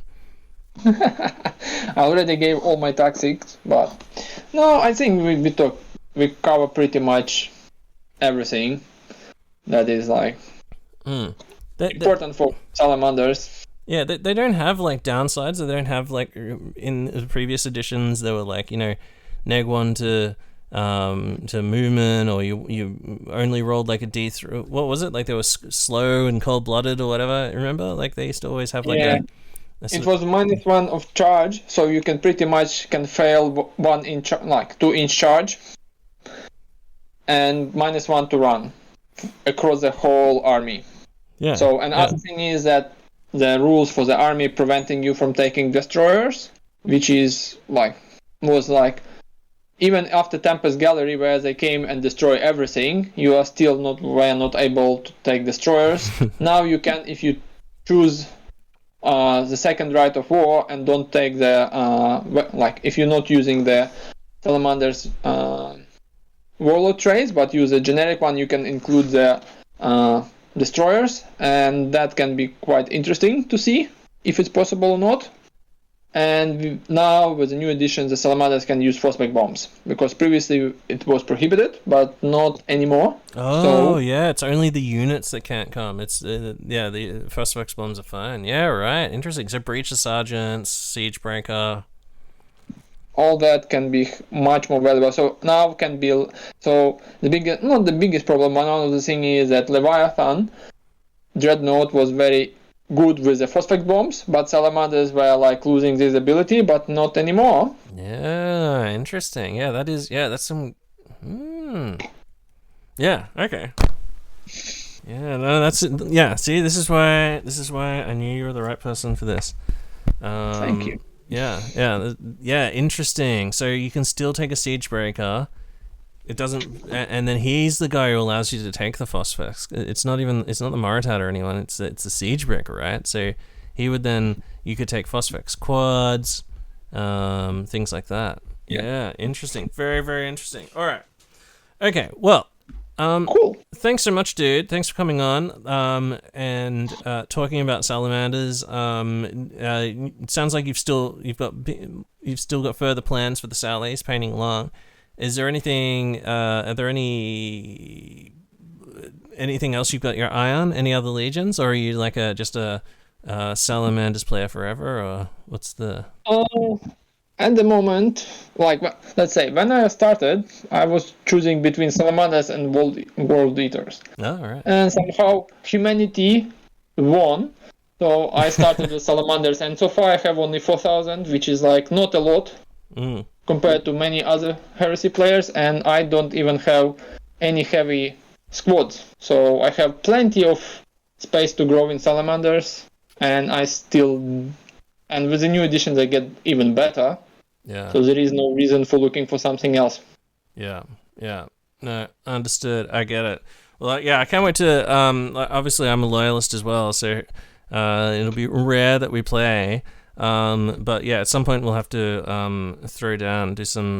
Maybe one of us will play as a trader. Like I can play as trader Iron Hands, or you can play as trader Salamanders, and then we can like mix it up with and try out the trader Rights of War, or the trader Warlord thing, Warlord traits or something like that. But yeah, no, I think it'd be very interesting. I think it would be interesting Iron Hands versus Sallies, because I've got like Iron Hands have a lot of grav and stuff like that. Which is a good counter to Sally's dreads, which I think are pretty strong, and Salamander's vehicles, obviously, with their regeneration. So like that's a good matchup there. But I think like those Firedrakes, I didn't even know how I'd stop them. They would just come to my gun line, and I'd be like, throw 10 Terminators at them. Oh no, they're all dead. Shit. Okay, find some more shit to shovel in. Like try and tie them up as long as possible. It would be a very interesting game. So yeah, awesome. Thanks so much, dude. Thanks, Naz, for coming on. Thanks. Follow Naz on Instagram. What was it again? Give your Instagram again. It's nazari.minis, nazari.minis. Yeah, Naz is a good dude. He showed up. I didn't know who he was. He bought a ticket to my birthday, and I was like, "Oh, who's this character?" And he sent me a message saying like, "Hey, I'm coming to your birthday, blah blah blah blah." And I was like, "Oh, okay, cool." And came along, had a good time, and yeah, that's how we met Naz, and yeah, very good dude. So if you're in the Brisbane area, hit him up for a game against the Salamanders. Just like call him out in public or whatever, you know. However people usually do it. All right, awesome. Thanks, man. For the invitation. It was nice to chat. Yeah, and see you. Great to have you on, and you know, it's good to have someone who's got like a real passion for the Legion coming on, and you can tell when somebody's like really into it because they know all the little intricacies like you do. So that's good. All right, awesome. Thanks, mate. This has been Warmonger. We'll be back with the next episode.